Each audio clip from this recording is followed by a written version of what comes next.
Haleluya. Haleluya. Haleluya. Shandana Mayara Labayara Namasu. Beri kemuliaan bagi Tuhan yang besar itu. Beri kemuliaan bagi Tuhan yang dahsyat itu. Beri tepuk tanganmu yang meriah untuk Tuhan. Ora karabaya dalaba shandarabaya karabaya lalalabash. Segala pujian, hormat, kemuliaan dan kuasa hanya bagi nama Yesus Kristus, Tuhan dan Juru Selamat kami yang hidup. Tuhan yang tidak pernah meninggalkan kami. Tuhan yang selalu menjaga, memelihara kami seperti biji mata. Kami bersyukur Tuhan. Ajarkan kami untuk terus ingat kebaikan Tuhan. Ajarkan kami untuk tidak melupakan semua kebaikan Tuhan dalam hidup kami. Pagi ini Tuhan berbicaralah kepada kami. Teguhkan dan meteraikan firman-Mu dalam hati kami. Sehingga kami bukan saja menjadi pendengar firman, tapi juga menjadi pelaku-pelaku firman. Bagi kemuliaan nama Tuhan Yesus Kristus. Urapi hamba-Mu yang tidak ada apa-apanya ini. Pakai aku menjadi alat-Mu untuk menyampaikan isi hati Tuhan kepada jemaat Tuhan. Kami siap mendengar. Beri kami telinga seorang murid dan hati seorang hamba. Di dalam nama-Mu yang kudus kami berdoa dan bersyukur. Haleluya. Amin. Amin. Silakan duduk Bapak Ibu. Shalom. Selamat hari Minggu, selamat pagi bagi kita semua. Saya percaya kita dalam lindungan Tuhan, amin.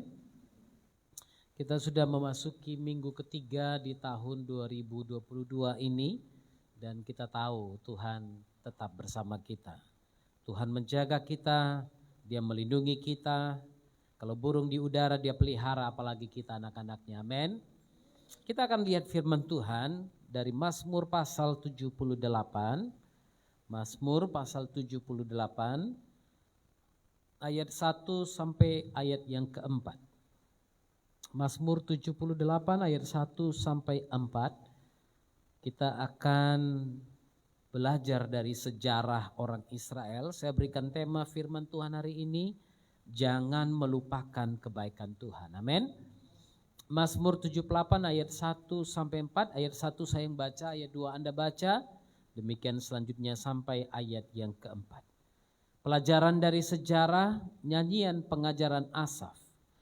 Pasanglah telinga untuk pengajaranku, hai bangsaku. Sendengkanlah telingamu kepada ucapan mulutku.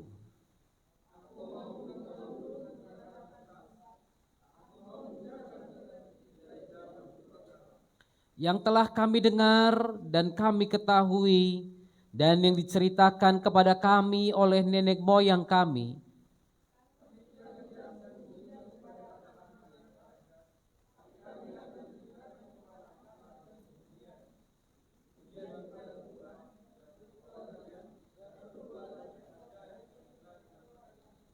Haleluya.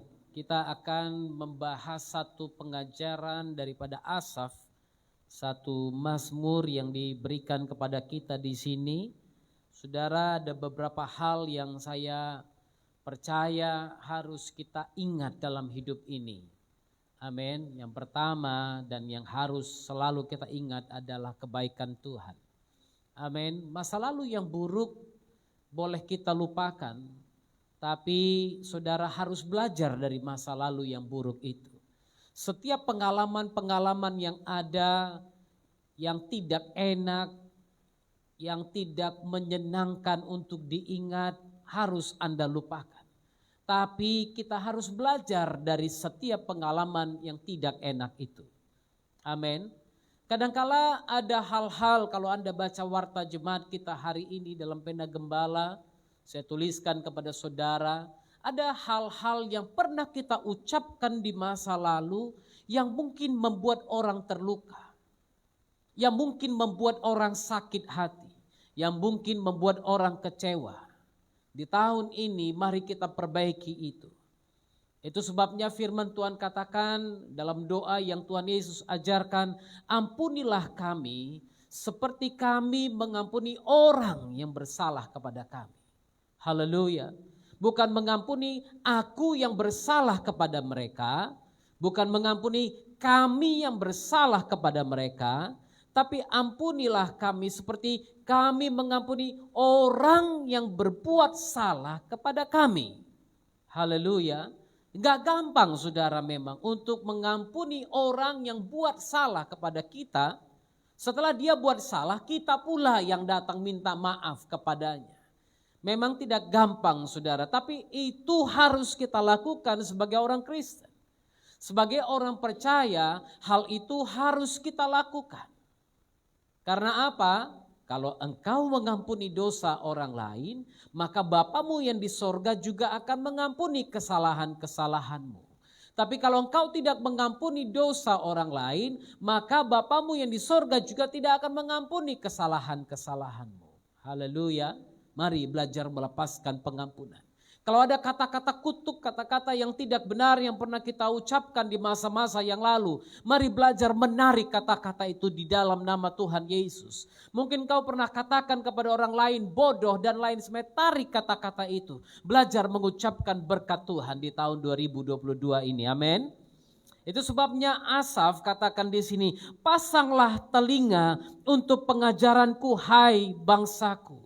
Saudara, kalau Anda perhatikan dalam bahasa aslinya dikatakan azan, sama seperti azan yang dikumandangkan oleh saudara-saudara kita yang beragama Muslim.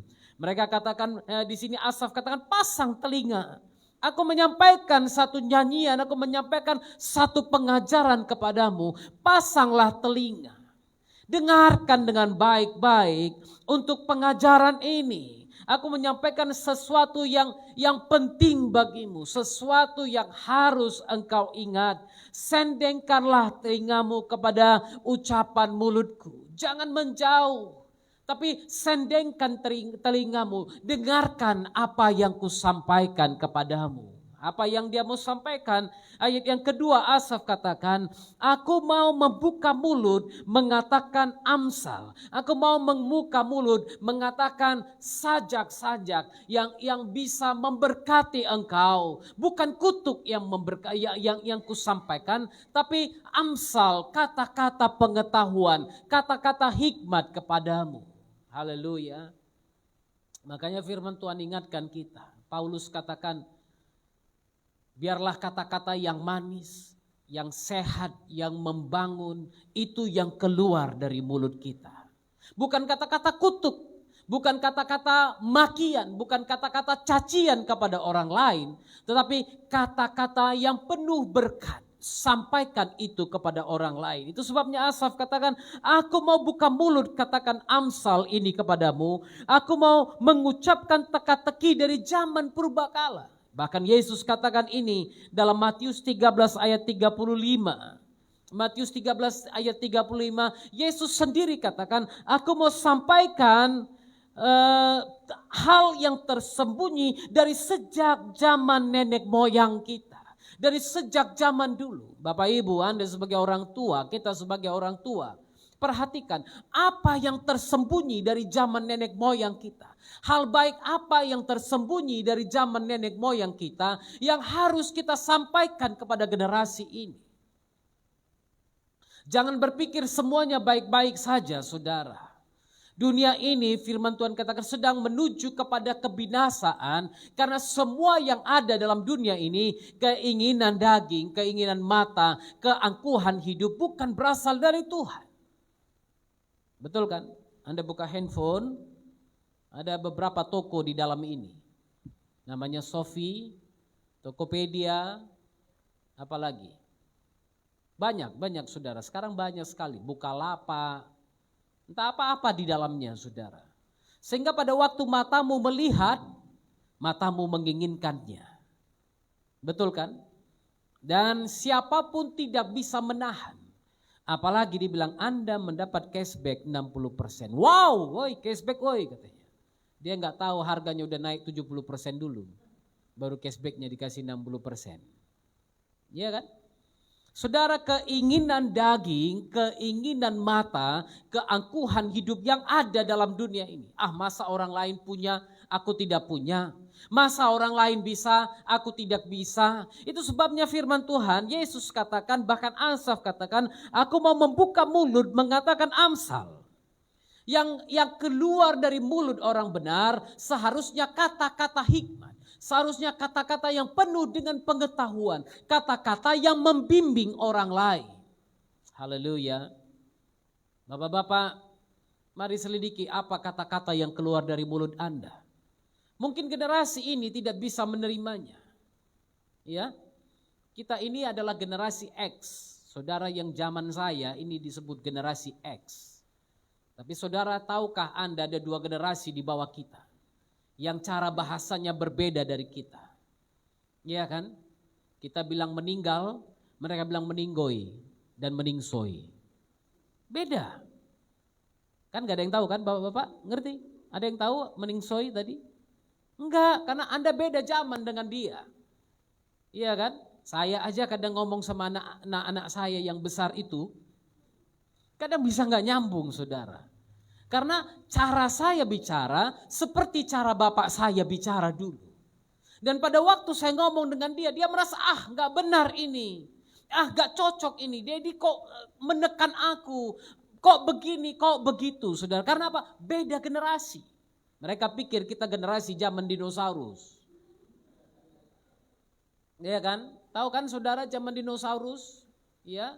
Dinosaurus apa yang ada dimakannya? Apa yang kecil dihajarnya saudara. Mereka pikir kita menekan mereka. Karena beda zaman, beda generasi. Kita berada di generasi X. Ada yang generasi Y atau Y. Ada generasi Z. Generasi Z ini anak-anak yang hidup 5-10 tahun belakangan ini itu disebut generasi Z. Dan ada generasi Y yang hidup mungkin 20 tahun sebelum ini. Kalau yang generasi Y dan Z ini hampir bisa bekerja sama. Tapi dengan generasi X ini memang agak susah bekerja sama. Karena bahasanya, gaya bahasanya berbeda. Gaya mereka berlaku berbeda. Itu sebabnya firman Tuhan katakan, aku mau buka mulutku mengatakan amsal. Mengatakan sesuatu yang membangun, mengatakan sesuatu yang baik, sesuatu yang punya pengetahuan dan yang bisa membangun dia. Haleluya.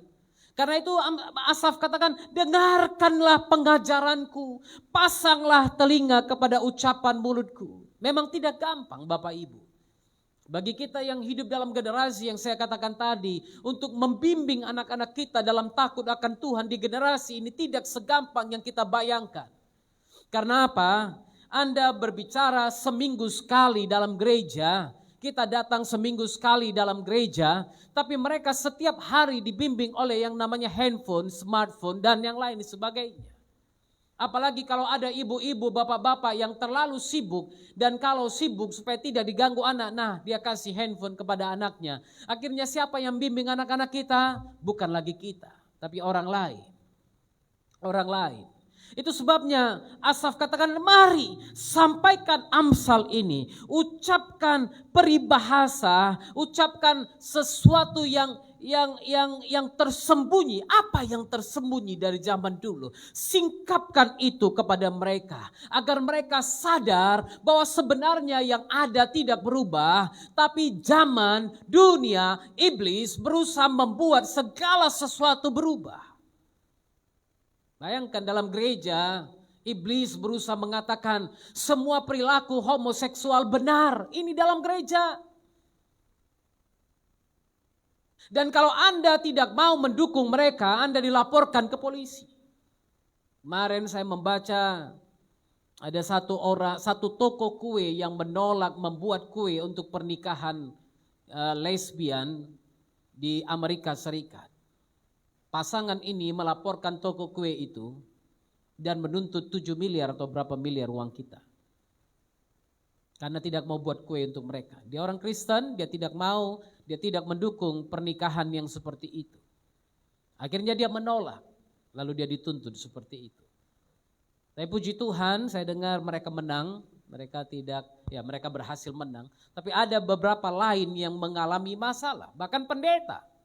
Pendeta sekarang tidak boleh khotbah tentang itu di sebagian gereja.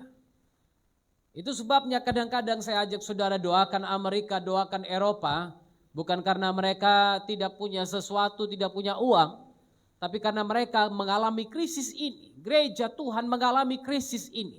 Hamba-hamba Tuhan mengalami krisis ini dalam gereja yang ada di Amerika dan Eropa. Mereka tidak lagi bebas menyuarakan apa yang firman Tuhan sampaikan. Banyak hamba-hamba Tuhan kalau menyampaikan kebenaran firman Tuhan dituntut. Kita kan gak bisa macam orang lain, main hukum saja, main hantam saja, main bunuh saja, gak bisa. Karena kita orang firman Tuhan ajarkan kita hidup dalam kasih. Amin. Itu sebabnya Yesus katakan berdoalah bagi mereka yang menganiaya kamu. Ini hal yang tersembunyi. Apa yang Yesus katakan ini hal yang tersembunyi yang perlu disampaikan kepada anak-anak kita.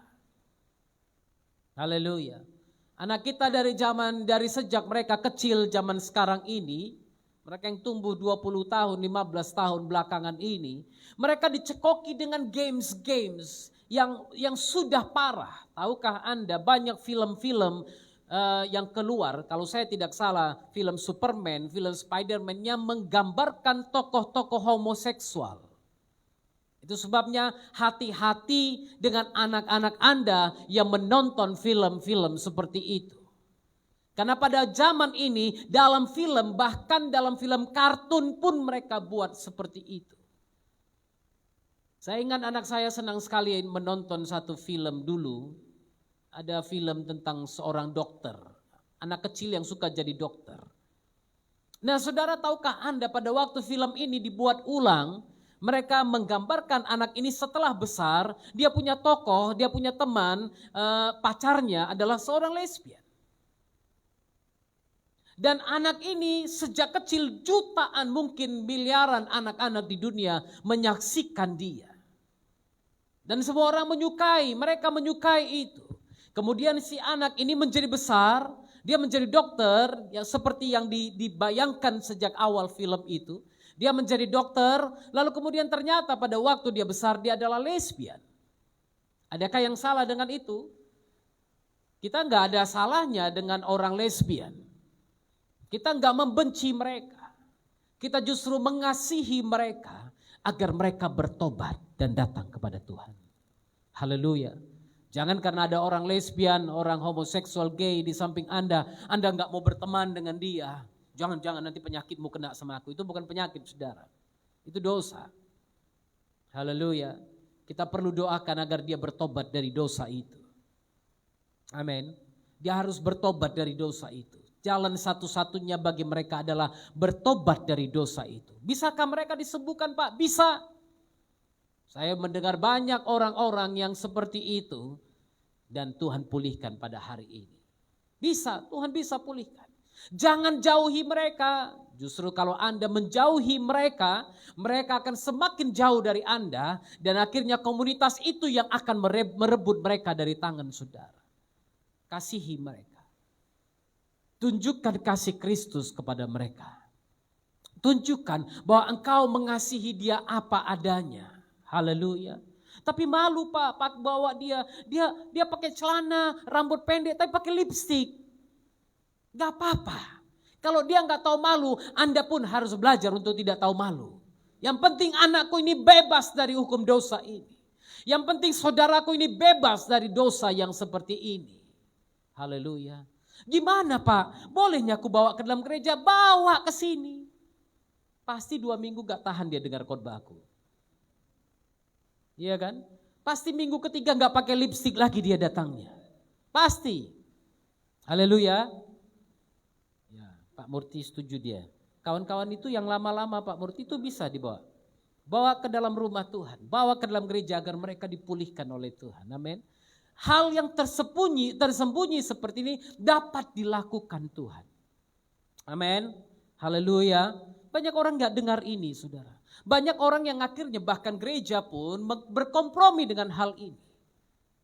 Berkompromi dengan hal ini.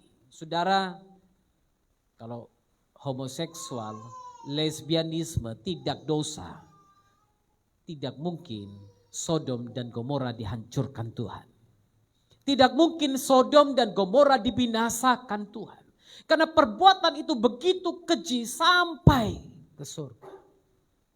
Itu sebabnya saudara, jangan berpikir sama-sama seperti dunia ini.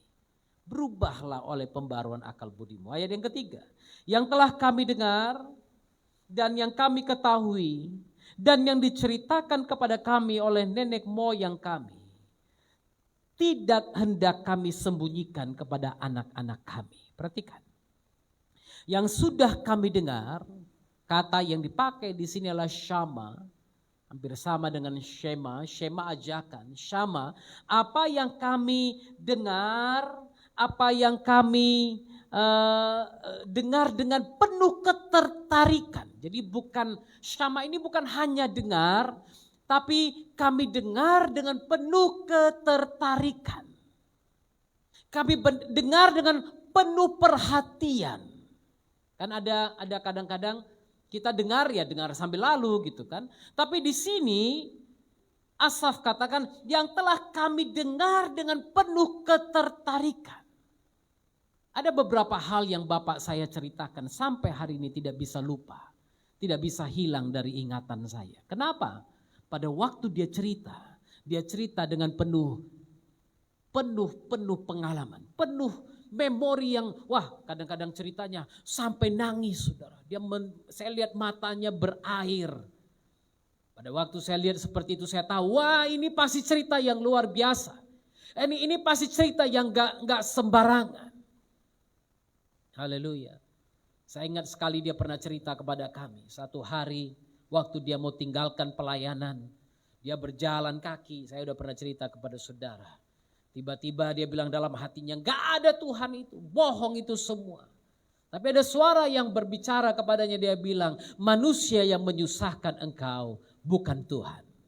Saudara, kata-kata itu membuat ayah saya kembali bangkit dan terus melayani Tuhan.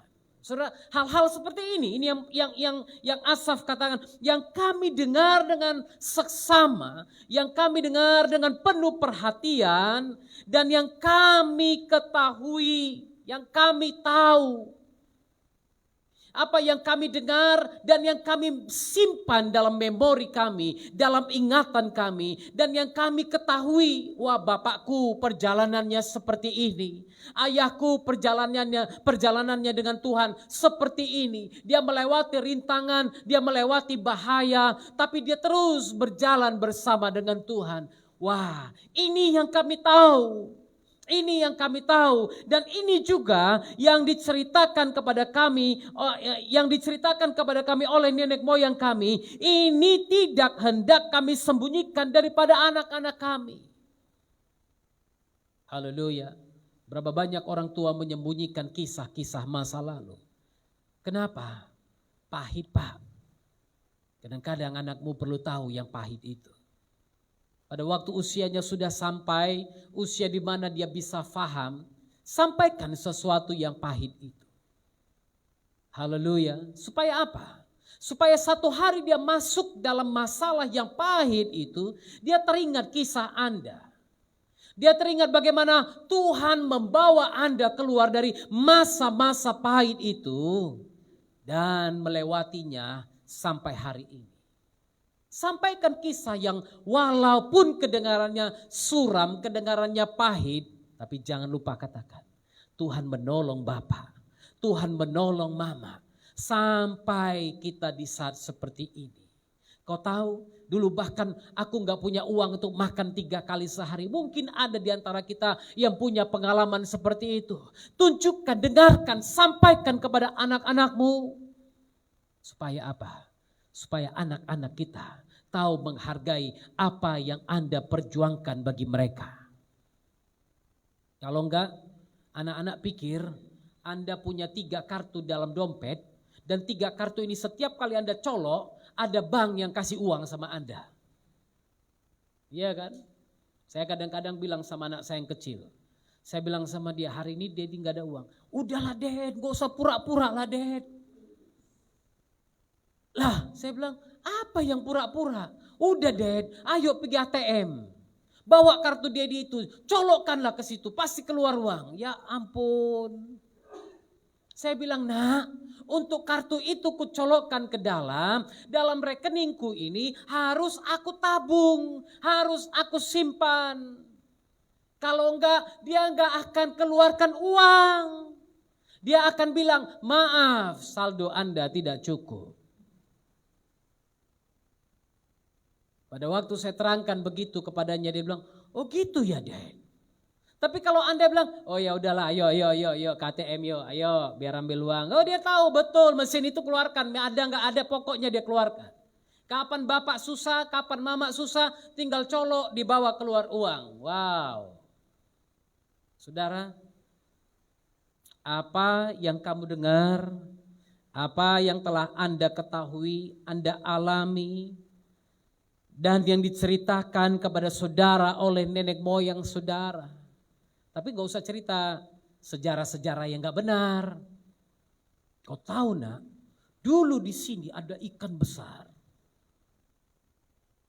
Dan kemudian ikan itu dipotong, karena itulah ikan itu menangis, terbentuklah danau ini. Saudara, jangan ceritakan yang bohong sama anak-anak.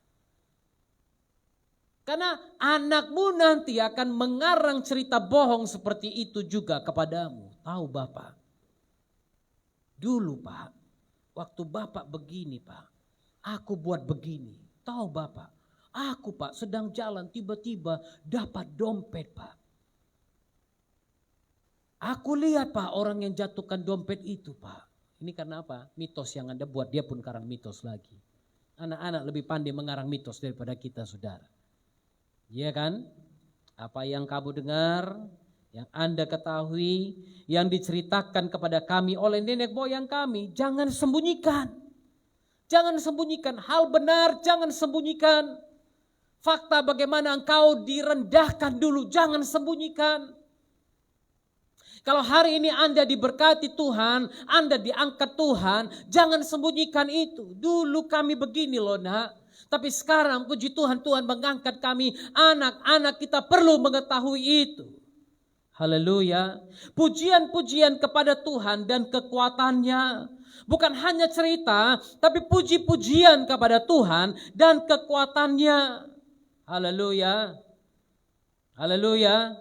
Orang percaya yang tidak mengajar anak mereka tentang Tuhan adalah orang tua yang gagal. Saudara dengarkan saya. Kalau saya nggak salah, saya kutip ini dari Bob Atlee. Dia katakan orang percaya yang tidak mengajar anak mereka tentang Tuhan adalah orang tua yang gagal. Kalau Anda tidak mulai mengajarkan anak Anda tentang Tuhan sejak dia kecil, maka percayalah pada waktu dia bertumbuh besar nanti, orang lain akan ajarkan dia tentang Tuhan yang dia kenal. Orang lain akan ajarkan dia tentang cara-cara sistem-sistem dunia yang dia kenal, dan anak Anda akan lari jauh dari imannya. Itu sebabnya ceritakan kepada generasi yang akan datang apa yang terjadi, apa yang Tuhan lakukan, puji-pujian kepada Tuhan dan kekuatannya. Tiap hari lakukan ini. Jangan cuma malam tahun baru. Kalau malam tahun baru semua kumpul nyanyi rumah ke rumah. Saya ada dengar yang bilang kepada saya, kalau malam tahun baru Pak, ya pasti rame ya Pak kampung Bapak, pasti mercun. Oh enggak Pak, kenapa? Loh kok bukan petasan, bukan mercun? Enggak Pak, yang nyanyi, yang rame, rumah ini, rumah sana, tanding-tandingan kornya. Kalau di sini bilang haleluya, sana pun gak mau kalah. Haleluya, haleluya, haleluya. Katanya kan, pokoknya tiap rumah gak ada yang mau kalah. Malam tahun baru. Bagaimana dengan malam-malam lainnya? Adakah puji-pujian kepada Tuhan? Adakah kekuatan Tuhan Anda sampaikan kepada anak-anak saudara? Jangan lupakan kebaikan Tuhan. Ingat ini. Jangan pernah lupakan kebaikan Tuhan. Anda gak punya uang, panggil anak-anak Anda berdoa. Kita besok gak punya uang, Bapak gak punya uang.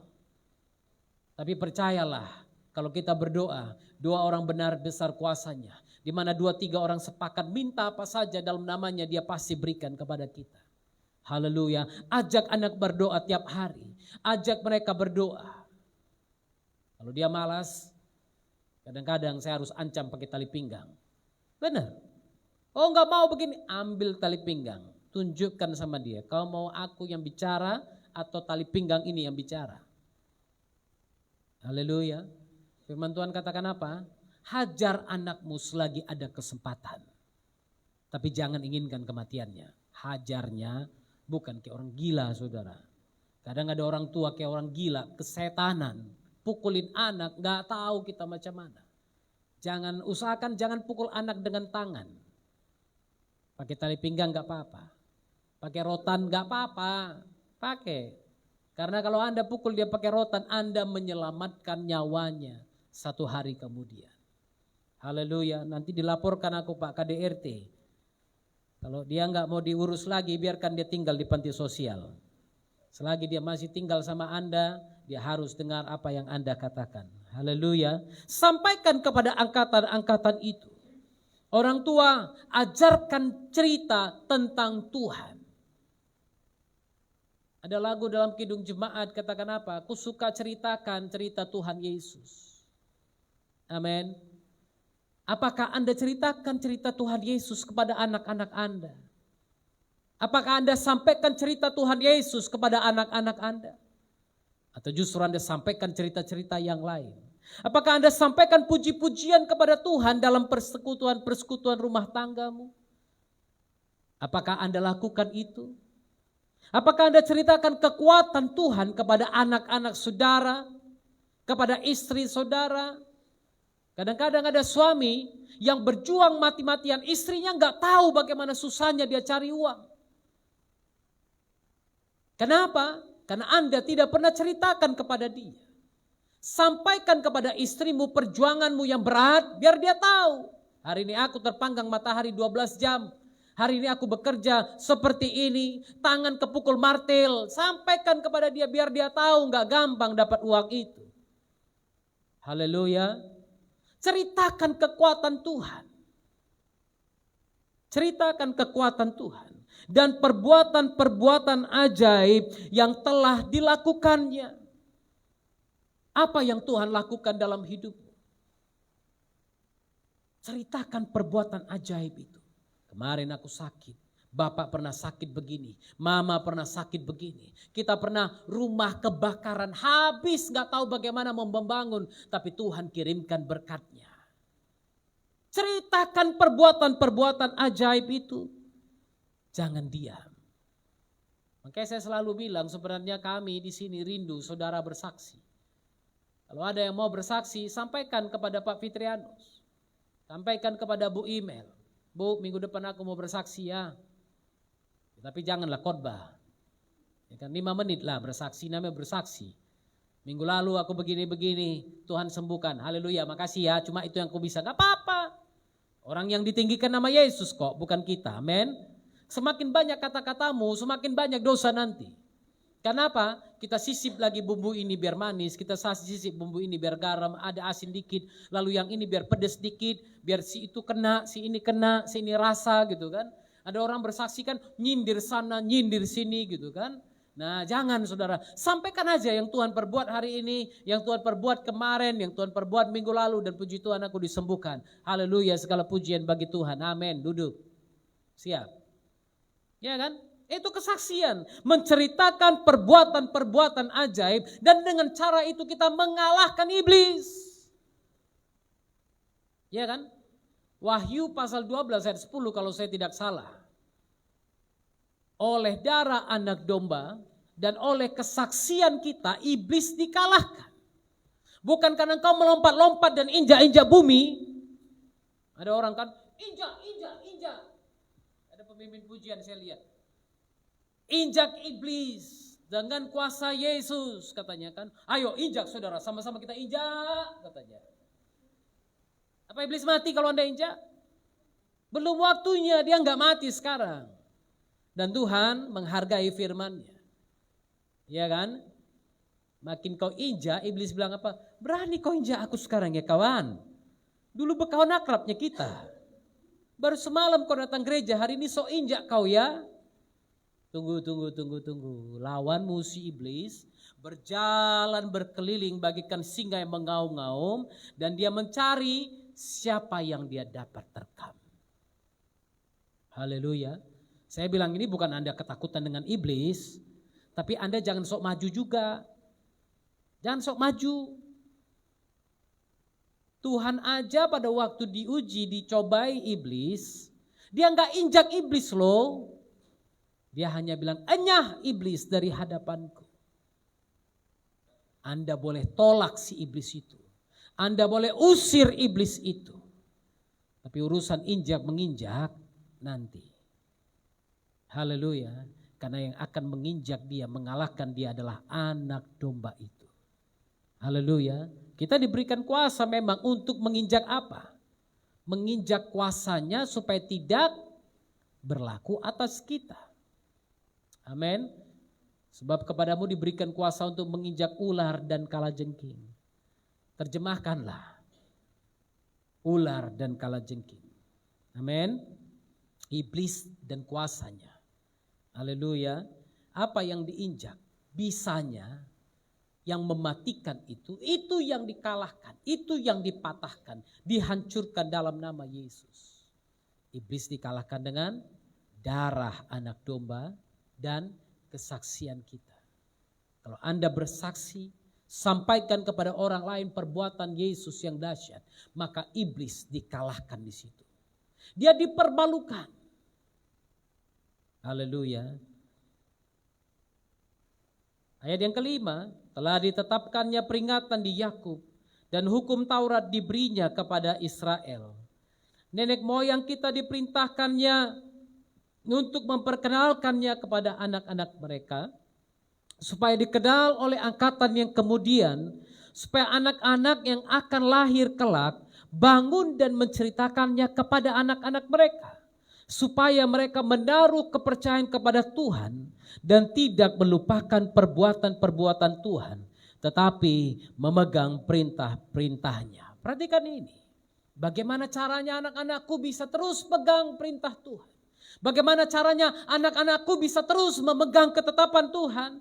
Ayat 5, telah ditetapkannya peringatan di Yakub dan hukum Taurat diberinya di Israel. Ingat, ada firman, ada peraturan, ada ketetapan, ada perintah-perintah Tuhan yang sudah diberikan. Haleluya. Telah diberikannya, bahkan nenek moyang kita diperintahkan untuk memperkenalkannya kepada anak-anak mereka. Haleluya. Ini tugas kita. Perkenalkan perintah yang ditetapkan oleh Yakub atau di Yakub dan hukum Taurat di Israel itu sampaikan kepada anak-anak kita.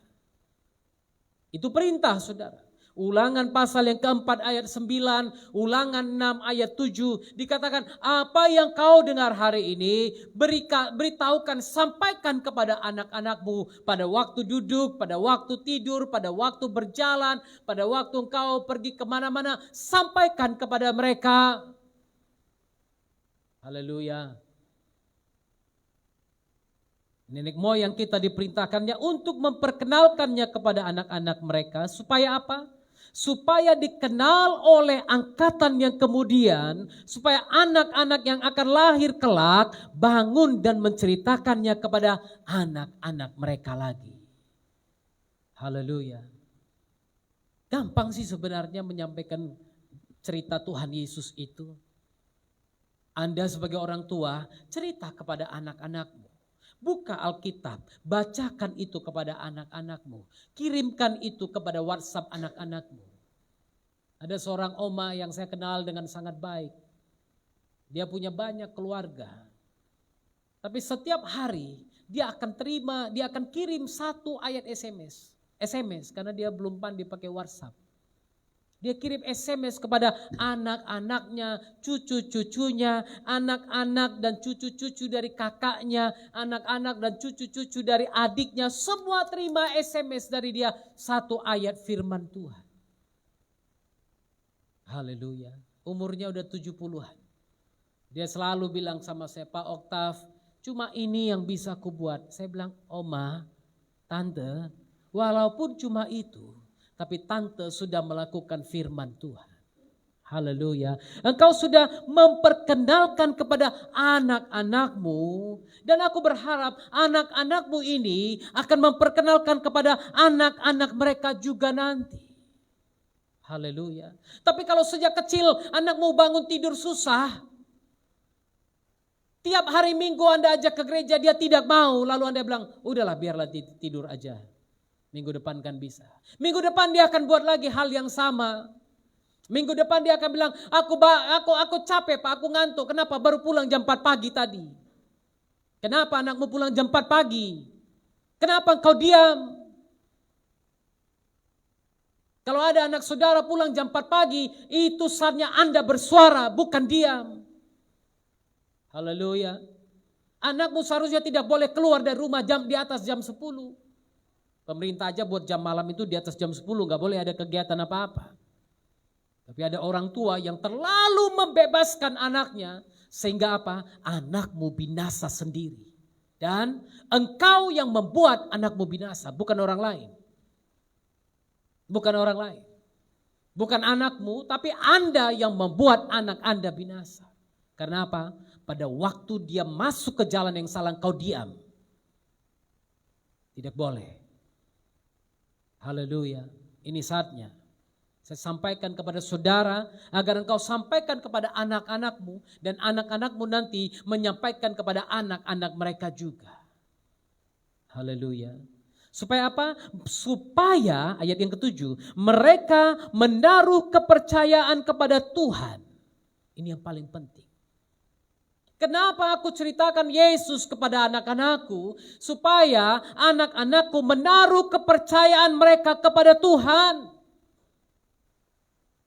Kalau anakku sudah percaya kepada Tuhan, itu lebih dari cukup bagiku. Lebih dari cukup bagiku. Kenapa? Aku percaya kalau dia percaya Tuhan, dia tidak akan pernah kehilangan pedoman hidupnya.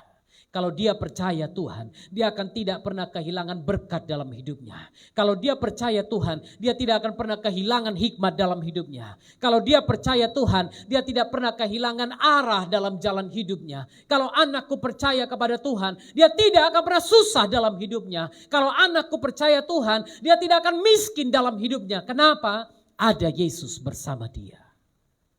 Haleluya. Haleluya. Anda boleh tinggalkan harta sebanyak-banyaknya, tanpa Tuhan harta yang kau tinggalkan itu akan sia-sia, binasa, habis begitu saja. Kenapa? Karena engkau tidak tinggalkan Tuhan dalam hati anak-anakku. Saya ingat sekali pada waktu ayah kami sakit. Mongon Sidi itu kalau Anda datang itu batu setengah dan papan. Kadang-kadang saya bilang begini, Pak, kenapa sih gak tinggalin uang sama kami? Karena waktu bapak kami sakit, 8 tahun beliau sakit, stroke. Saya tahu orang-orang yang selama ini dia doakan, selama ini dia bimbing, semua tinggalkan dia. Sehingga pada waktu kami melanjutkan, saya dan abang saya melanjutkan, apa yang kami hadapi tidak gampang. Ada jemaat begitu lihat pendetanya sakit, dia bilang ini pendeta gak takut Tuhan. Ini pendeta dikutuk Tuhan. Kenapa? Kok sakit pendeta? Kawan, macam pendeta bukan manusia. Pendeta juga manusia Bu. Pendeta juga manusia Pak. Haleluya. Kalau pendeta sakit, gak ada salahnya. Tapi saya lihat pada waktu itu jemaat-jemaat kami meninggalkan kami. Banyak orang, bahkan ada pendeta yang bilang dia udah sakit, udah gantikan dia. Saudara, saya bersyukur hari ini bapak kami tidak tinggalkan uang. Dia tinggalkan pelayanan kepada kami. Dia tinggalkan iman kepada kami. Anda boleh tanya banyak pendeta-pendeta besar pada masa ini. Ada yang kenal gak dengan pendeta Nathaniel Mariapan? Mereka pasti akan bilang, oh itu pendeta tukang usir setan itu. Dulu saya dilayani dia, dulu saya dibimbing dia. Dan kami bersyukur akan hal itu sampai hari ini. Bapak saya sampai sakit itu naiknya Vespa, saudara. Saya pernah datang kepada seorang kawan yang sudah keluar dari gereja kita. Saya datang, saya ngopi dengan dia. Waktu itu dia bilang gini, Taf, aku ingat bapakmu pernah bilang, walaupun saya naik Vespa, saya percaya anak-anak saya nanti pasti naik mobil. Dan Bapak Ibu sejak SMA saya hampir nggak naik mobil. Walaupun mobil danga-danga yang SMA saya punya. Saya lahir tahun 77, saya naik mobil yang abang saya tahun 74. Nggak masalah saudara, tapi ternyata janji Tuhan itu turun dan tergenapi. Yang dia wariskan bukan uang, tapi iman. Iman. Dan sampai hari ini, iman itu terus saya ajarkan kepada anak-anak saya. Hidup dengan iman. Percaya bahwa Tuhan yang mengangkat engkau, bukan uang yang ada. Bukan uang. Kalau uang hari ini ada, besok gak ada. Besok berlimpah, lusa mungkin habis. Apalagi bagi saya kalau uang itu gak pernah takut saudara. Ada uang, lihat aja. Dalam waktu beberapa, tapi semua dipakai untuk pelayanan saudara, bukan untuk kami ya. Jadi kalau ada yang bilang dia gak perlu uang, antar aja sama saya perlu banyak uang. Haleluya. Apalagi di sini ada Pak Ketua Panitia Pembangunan. Wah kami perlu banyak uang, perlu 6 miliar nih sekarang. Ada yang punya kelebihan antar sama kita. Perlu nomor rekening bilang, nanti saya kirim dulu nomor rekening saya. Kalau ada nomor yayasan juga nanti kalau perlu. Pak yayasan aja lah, udah saya kirim nomor rekening yayasan, gak apa-apa. Supaya apa? Anda ceritakan perbuatan Tuhan, supaya anak-anak kita menaruh kepercayaan kepada Tuhan. Dan tidak melupakan perbuatan-perbuatan Tuhan. Gak boleh. Jangan pernah lupakan kebaikan Tuhan. Haleluya. Tapi memegang perintah-perintahnya. Satu kali mungkin dia akan tergiur dengan dunia. Pada waktu anakmu mungkin berada di posisi yang berat, mungkin dia akan coba kompromi dengan dunia. Tapi satu hari Roh Kudus akan ingatkan dia, anakku, bukan begini jalannya. Berhenti berbuat begini. Lihat, aku tunjukkan jalan yang baru. Pasti, lihat saja, pasti. Dia akan terus pegang perintah Tuhan. Kenapa? Dia ingat, oh bapakku dulu pegang perintah Tuhan. Bapakku dulu melakukan perintah Tuhan. Maka aku sekarang akan melakukan perintah Tuhan. Itu sebabnya janji berkat itu turun kepada 3 generasi. Abraham, Ishak, Yakub. Haleluya. Itu sebabnya orang Israel kalau dia berdoa menyampaikan berkat Abraham, berkat Ishak dan berkat Yakub turun ke atasmu. Haleluya. Anda bisa katakan bukan hanya berkat Abraham, saya selalu katakan berkat kakekmu Nathanael Mariapan, berkat bapakmu Octavianus Nathanael turun kepadamu. Haleluya. Karena apa? Kakekmu orang yang takut akan Tuhan. Bapakmu orang yang takut akan Tuhan. Dan engkau akan mewarisi itu. Haleluya. Karena itu Bapak Ibu kalau opungmu, kalau bapakmu takut Tuhan, jangan takut lepaskan berkat itu kepada mereka. Haleluya. Siapa nama ayah kita? Siapa nama opung kita? Kalau sudah 3 generasi, sampaikan itu. Berkat dari bapak-bapaknya si Hotang itu turun kepadamu. Berkat dari bapak-bapak Telembanua itu turun ke atasmu. Haleluya. Berkat dari Bapak Nainadas, Bapak Daniel Murti turun ke atasmu. Sampaikan itu kepada generasi-generasi yang akan datang. Pada waktu engkau melepaskan berkat, lepaskan berkat itu. Jangan tanggung-tanggung. Haleluya. Haleluya.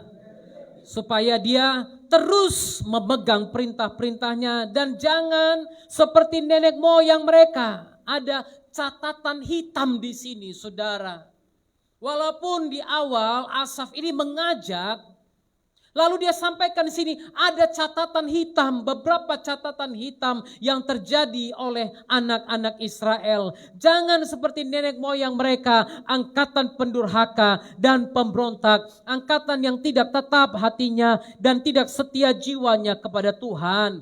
Bani Efraim, pemana-pemana yang bersenjata lengkap, berbalik pada hari pertempuran. Mereka tidak berpegang pada perjanjian Tuhan dan enggan hidup menurut Tauratnya.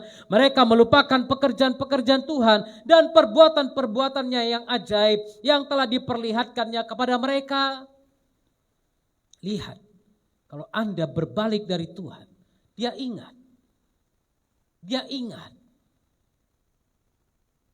Itu sebabnya minta ampun di hadapan Tuhan. Haleluya. Ada perbuatan ajaib yang dikerjakan Tuhan bagi mereka. Tuhan bawa mereka keluar dari Mesir, tapi sama seperti kita yang ditolong Tuhan. Waktu punya masalah, kita diselamatkan Tuhan, kita ditolong Tuhan. Tapi kemudian firman Tuhan katakan bagaimana mereka bersungut-sungut kepada Tuhan dengan tidak mempercayai Tuhan. Udah ditolong, bersungut-sungut lagi. Ayat 17 lanjut di sini, ayat 17 lagi. Ini catatan hitamnya lagi. Tetapi mereka terus berbuat dosa terhadap dia dengan memberontak terhadap yang maha tinggi di padang kering. Perhatikan ini saudara, bagaimana akhirnya sudah ditolong Tuhan, bilangnya apa? Kok cuma segini berkat Tuhan? Tuhan aku minta Tuhan, aku perlu 1 juta. Dapat 1 juta. Kok 1 juta yang kau kirim Tuhan? Maunya 10 juta lah. Kalau 10 juta kan aku bisa gini, aku bisa bayar perpuluhan, aku bisa ini. 1 juta aja kok gak kasih perpuluhan apalagi 10 juta. Iya kan? Bersungut-sungut. Pada waktu diberikan Tuhan, tidak pernah merasa puas. Ini catatan hitam loh. Ya. Mereka ditolong Tuhan, dibawa keluar dari Mesir. Lalu mereka tidak bersyukur apa yang Tuhan lakukan. Mereka bersungut-sungut kepada Tuhan dan tidak percaya kepada Tuhan. Perhatikan ini. Mereka mencobai Tuhan dalam hati mereka, ayat 18. Dengan meminta makanan menuruti nafsu mereka. Mereka berkata kepada Tuhan, sanggupkah Tuhan menyajikan hidangan di padang gurun? Alah, selama ini siapa yang berikan makan padamu? Siapa yang memberikan berkat bagimu? Tiba-tiba bertanyalah mereka, sanggupkah Tuhan memberikan makan kepada kita yang begitu banyak di padang gurun? Memang ia memukul gunung batu sehingga terpancar air dan memanjir sungai-sungai. Tapi sanggupkah ia memberikan roti juga? Minta minum, Musa pukul tongkatnya, keluar dari gunung itu air. Lalu mereka bilang apa? Memang dulu Tuhan keluarkan air dari gunung batu. Tapi sanggupkah Tuhan berikan roti? Kami kan kepingin makan roti. Atau menyediakan daging bagi umatnya. Sebab itu ketika mendengar hal itu Tuhan gemas. Api menyala menimpa Yakub, bahkan murka bergejolak menimpa Israel. Sebab mereka tidak percaya kepada Tuhan. Dan tidak yakin akan keselamatan daripadanya. Yang membuat Tuhan murka marah. Bukan kebandelan kita sebenarnya. Tapi ketidakpercayaan kita. Saudara lihat ini. Ketika Tuhan mendengar apa yang mereka sampaikan. Tuhan gemas. Tuhan emosi. Tuhan marah. Dan api menyala menimpa Yakub. Lihat. Bagaimana Tuhan dengan adil menghukum mereka atas dosa-dosa mereka. Dengarkan saya, tidak ada dosa, tidak ada pemberontakan, tidak ada kedegilan, tidak ada hal-hal yang salah yang bisa berlalu begitu saja. Setiap dosa ada hukumannya. Setiap pemberontakan ada konsekuensinya. Setiap kedegilan ada konsekuensinya. Setiap pemberontakan ada konsekuensinya. Jangan Anda berpikir Anda bisa berjalan sesuka hati. Lalu kemudian Anda tidak mendapat masalah apapun. Anda tidak melihat konsekuensi apapun. Anda tidak melihat hukuman apapun. Lalu kemudian Anda terus berjalan. dalam dosa itu. Setiap dosa ada konsekuensinya, ada hukumannya. Itu sebabnya kadang-kadang Anda sedang santai-santai, tiba-tiba ada masalah datang. Anda sedang duduk-duduk, tiba-tiba ada masalah datang. Kenapa? Anda melupakan kebaikan Tuhan itu. Seringkali kita jatuh dalam dosa pada waktu kita sudah menerima semuanya. Betul kan? Waktu Tuhan berkati kita jatuh dalam dosa itu. Kenapa? Santai. Sekali-sekali santai Pak. Iya, cuma hati-hati. Daud pernah bersantai-santai di sotoh rumahnya. Orang lain pergi perang, orang lain sibuk melayani, Daud santai di rumahnya. Sedang santai, tiba-tiba iblis bilang, Ud, ada cewek lagi mandi. Lihat tuh sana. Akhirnya Daud jatuh ketika sedang bersantai. Bapak-bapak, kalau istrimu sudah terlalu bersantai, suruh dia mulai melayani Tuhan. Ibu-ibu, kalau kau lihat suamimu mulai terlalu santai, suruh dia ke gereja. Bersihkan gereja dulu Pak, pergi gereja. Suruh dia layani Tuhan, jangan terlalu bersantai. Apalagi kalau suamimu udah pegang HP terus. Hati-hati. Hati-hati. Suruh dia ke gereja, Pak. Pergi ke gereja dulu, sapu-sapu gereja dulu. Kenapa? Udah terlalu santai kulihat kau, Pak. Pegang HP kau terus dari pagi sampai malam. Pergi dulu ke gereja. Layani Tuhan. Jangan diam. Jangan diam. Kalau kau diam, kau sedang membiarkan iblis masuk ke dalam rumahmu. Dan akhirnya perlahan-lahan iblis akan berkuasa atas dirimu. Haleluya. Tapi kan enak Pak, ada suami terus di rumah, ada istri terus di rumah. Iya enak. Tapi jangan sampai seperti Abraham, Tuhan bilang, Abraham kau terlalu sayang sama Ishak ya. Bawa Ishak ke atas gunung, persembahkan dia. Hati-hati. Jangan sampai suamimu jadi idolamu, berhalamu. Jangan sampai istrimu jadi berhalamu. Jangan sampai anak-anakmu jadi berhalamu. Jangan sampai pekerjaanmu juga menjadi berhalamu. Haleluya. Tuhan sediakan begitu banyak kepada orang Israel. Perhatikan ayat 23 sampai 29. Dia membuat dosa mereka sebagai penghukuman mereka. Mereka pura-pura bertobat. Lihat nih, ada orang pura-pura bertobat. Ya kan? Saya pernah didatangi orang yang pura-pura bertobat. Dia masuk penjara, kemudian dia datang sama kami, Pak, minta tolonglah Pak. Kenapa? Saya bilang, minta tolonglah sisa hukuman saya mengabdi di yayasan ini. Ya udahlah, saya bilang gak apa-apalah. Saya bantulah keluarkan dari penjara. Siap itu. Setiap kali datang, sebelum itu sebelum surat keluar, waduh jangan tanya, rajinnya minta ampun. Ambil sapu, sampai saya bilang, Pak jangan sapu-sapu, gak usah sapu. Bapak bantu di kantor aja, saya bilang. Oh gak apa-apa Pak, saya suka. Tapi begitu surat keluar, resmi keluar dari penjara, saya tanya, mana Bapak itu? Lagi tidur Pak. Haleluya. Lah, tidur dari pagi, dia keluar dari penjara pagi, kemudian sore saya baru nampak dia. Saya tanya, Pak dari mana? Tidur Pak Pendeta. Kenapa? Saya bilang, di penjara gak bisa tidur Pak. Di sini baru bisa tidur. Oh iya. Hati-hati. Hati-hati. Ada orang pura-pura bertobat. Dan pada waktu dia datang kepada Tuhan, dia gak bertobat yang betul. Akhirnya ada penghukuman Tuhan nyata. Anda tidak bisa tipu Tuhan. Anda bisa tipu pendeta tapi Tuhan melihat. Haleluya. Mereka berpura-pura bertobat ayat 34 sampai 37. Apabila ia membunuh mereka, mereka mencari dia. Mereka berbalik dan mengingini Tuhan. Mereka teringat bahwa Tuhan adalah gunung batu mereka. Dan bahwa Tuhan yang maha tinggi adalah penebus mereka. Tetapi mereka memperdaya dia dengan mulut mereka.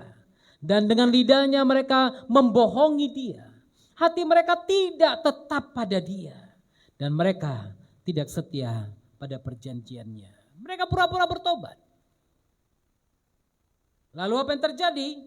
Tuhan dengan penuh rahmat menyayangi mereka, menunjukkan belas kasih-Nya kepada mereka, walaupun perbuatan-perbuatan mereka sebelumnya membuat dia marah. 38-39, tapi ia bersifat penyayang, ia ampuni kesalahan mereka, tidak memusnahkan mereka. Banyak kali ia menahan murkanya, tidak membangkitkan segenap amarahnya. Ia ingat mereka itu daging, angin yang berlalu, yang tidak akan kembali. Berapa kali mereka berontak terhadap dia di padang gurun dan menyusahkan hatinya di padang belantara. Berulang kali mereka mencobai Tuhan. Anda boleh baca itu nanti. Semua itu begitu menyusahkan hatinya.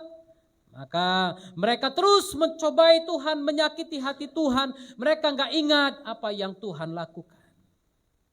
Lalu apa yang terjadi ayat 43. Ketika ia mengadakan tanda di Mesir dan mujizat di padang Zoan yang mengubah menjadi darah sungai-sungai mereka dan aliran. Tuhan lakukan begitu banyak mujizat di depan mata mereka. Tapi mereka tidak peduli. Walaupun sampai akhirnya mereka menjadi pemilik tanah perjanjian ayat 54 sampai 55. Tapi mereka tetap tidak bersyukur kepada Tuhan. Mereka kembali menentang Tuhan. Ayat 56. Lihat ini 56. Tapi mereka mencobai dan memberontak terhadap Tuhan yang maha tinggi. Dan tidak berpegang pada peringatan-peringatannya. Mereka murtad dan berkhianat seperti nenek moyang mereka. Berubah seperti busur yang memperdaya. Mereka menyakiti hatinya dengan bukit-bukit pengorbanan mereka. Membuat dia cemburu dengan patung-patung mereka. Hati-hati saudara. Jangan jatuh bangun terus menerus. Tuhan itu panjang sabar, tapi Tuhan harus mendidik kita dengan menghukum setiap dosa yang ada. Tuhan tidak akan diam dengan dosa. Haleluya. Walaupun pada akhirnya pada waktu mereka bertobat, Tuhan menjadikan mereka sebagai bangsa yang berbahagia. Anda boleh baca itu nanti ayat 65 sampai 72. Catat apa yang Tuhan lakukan bagi kita. Catat semua perbuatan baik Tuhan. Miliki diari Anda. Ini diarinya Asaf. Apa diari Anda? Sehingga satu hari anak-anakmu buka diarimu. Dia baca tanggal sekian. Aku punya masalah. Dan Tuhan menolong aku. Tanggal sekian aku tidak punya uang. Tuhan menolong aku. Catat. Setiap perbuatan baik Tuhan. Haleluya. Dalam Kidung Jemaat ada satu lagu yang bicara tentang hitung berkat Tuhan. Count your blessing, not your losses, because of your foolishness. Hitung berkatmu bukan kerugianmu karena kebodohan Anda. Israel mengalami banyak masalah karena kebodohannya. Tapi mulailah hitung berkatmu. Jangan hitung kerugianmu karena kebodohanmu. Banyak orang rugi dia hitung, berkat dia enggak hitung. Padahal rugi terjadi karena kebodohannya. Sok berspekulasi. Sok buat begini, investasi begini, begitu, investasi bodong. Tapi investasi di kerajaan sorga dia enggak bisa. Makanya saya bilang berhenti menghitung kerugian, mulai hitung berkat Tuhan. Mulailah hitung janji-janji Tuhan. Bukan hitung ketidaktaatanmu. Karena kau berpikir kau bisa jalan tanpa Tuhan. Mulai menghitung janji Tuhan dalam hidupmu. Dan mulai lakukan. Karena janji harus bisa terjadi kalau Anda taat. Ingat, janji bersyarat. Janji bisa digenapi kalau engkau melakukan firman Tuhan. Count God's protection and healing. Hitunglah perlindungan Tuhan, hitunglah kesembuhan yang Tuhan lakukan. Bukan insiden-insiden yang terjadi, bukan sakit penyakit yang terjadi karena kekerasan kepalamu dan kerakusanmu. Kenapa sakit? Iya Pak. Hitung kebaikan Tuhan, tiap sakit engkau disembuhkan. Tapi kalau udah sembuh, belajar jangan rakus lagi. Yang gak boleh dimakan jangan kita makan. Tahu kalau aku makan ini aku sakit, berhenti. Berhenti, bertobat. Hitung berkat Tuhan, hitung perlindungan Tuhan, hitung kesembuhan-kesembuhan yang Tuhan lakukan. Haleluya, haleluya. Bila topan keras melanda hidupmu, bila putus asa dan letih lesu, berkat Tuhan satu-satu hitunglah. Kau niscaya kagum oleh kasih-Nya. Berkat Tuhan mari hitunglah. Kau kan kagum oleh kasih-Nya. Berkat Tuhan mari hitunglah. Kau niscaya kagum oleh kasih-Nya. Adakah beban membuat kau penat? Salib yang kau pikul menekan berat. Hitunglah berkat-Nya pasti kau lega. Dan bernyanyi terus penuh bahagia. Berkat Tuhan mari hitunglah. Kau kan kagum oleh kasih-Nya. Berkat Tuhan mari hitunglah. Kau niscaya kagum oleh kasih-Nya. Dengarkan ini. Bila kau memandang harta orang lain, ingat janji Kristus yang lebih permai. Hitunglah berkat yang tidak terbeli. Milikmu di sorga tiada terperi. Berkat Tuhan mari hitunglah. Kau kan kagum oleh kasih-Nya. Berkat Tuhan mari hitunglah.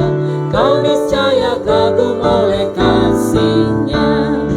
Dalam pergumulanmu di dunia, janganlah khawatir, Tuhan adalah. Hitunglah berkat sepanjang hidupmu. Yakinlah malaikat menyertaimu. Berkat Tuhan mari hitunglah. Kau kan kagum oleh kasih-Nya. Berkat Tuhan mari hitunglah. Kau niscaya kagum oleh kasih-Nya. Berkat Tuhan mari hitunglah. Hitung berkat-Nya oleh kasih-Nya. Berkat Tuhan mari hitunglah. Kau niscaya kagum oleh kasih-Nya. Haleluya. Hitung berkat, jangan hitung kerugian. Hitung janji Tuhan yang sudah digenapi. Jangan hitung ketidaktaatan. Gak usah dihitung. Haleluya. Tapi bisa diingat, kalau aku gak taat, ini yang terjadi. Haleluya. Hitung penyertaan Tuhan, perlindungan Tuhan, kesembuhan-kesembuhan Tuhan. Haleluya. Jangan hitung, oh aku kecelakaan tanggal sekian, aku begini tanggal sekian, aku sakit lagi tanggal sekian. Jangan hitung itu. Karena seringkali semua masalah kita terjadi karena kedegilan hati kita, keras kepala kita, kerakusan kita, ketamakan kita. Tadi kan ada lagunya ayat yang ketiga. Kalau kau pandang harta orang lain, ingat janji Kristus lebih permai dari harta orang lain. Orang boleh punya semua, tapi tanpa Yesus engkau tidak punya apa-apa. Haleluya. Karena itu jangan lupakan janji Tuhan. Jangan lupakan kasih Tuhan. Ingat, ingat. Kalau tahun 2021 Dia membawa engkau melewati waktu-waktu yang berat, yang sukar, yang susah itu. Percayalah, di tahun ini juga Dia akan membawa kita semua melewati masa-masa yang mungkin jauh lebih berat, jauh lebih sukar. Tapi bersama Yesus, Dia pasti akan membawa engkau melewati semua.